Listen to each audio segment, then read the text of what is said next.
ouais, je la connais. Il y a 2 ans quand même, je fais 2 ici, battu par Exfort, qui connaissait très bien l'arrivée. Mais bon, aujourd'hui, j'avais les bonnes sensations. J'étais au chaud aujourd'hui. Il fallait que je sorte dans les 10 derniers kilomètres avec un petit groupe.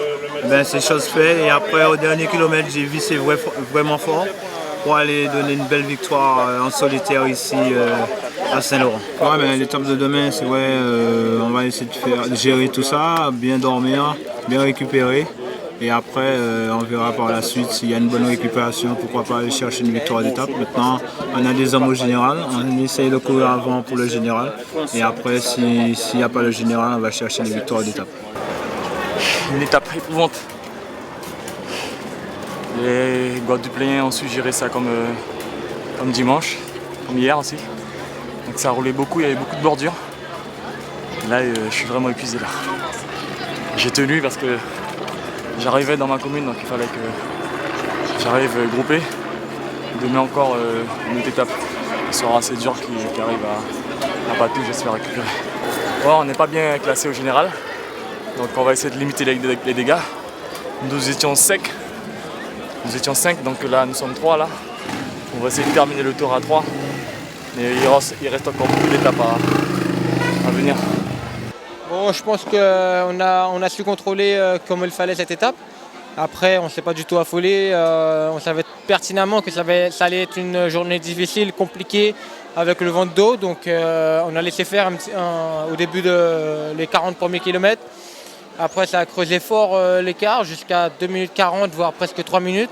Donc le tour ne se termine que dimanche. Je ne sais pas si on gardera le maillot tous les jours.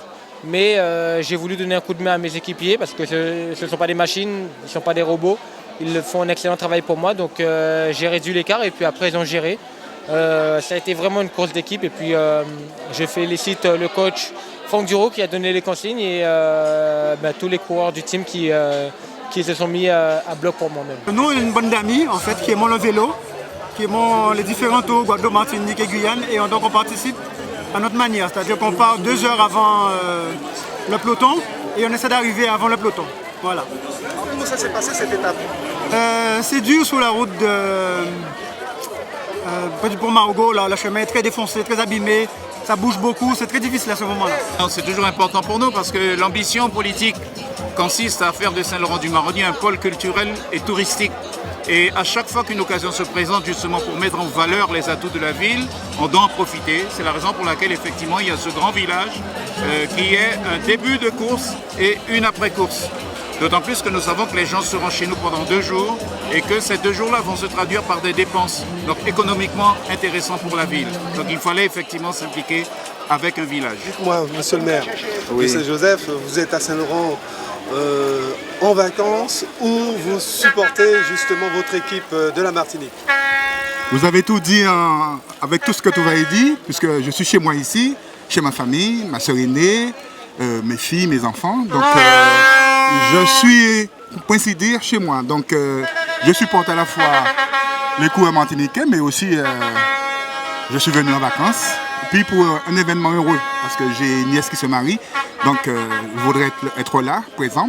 Je suis très content que ça coïncide justement à une victoire martiniquaise de ma présence. Je suis arrivé que hier soir.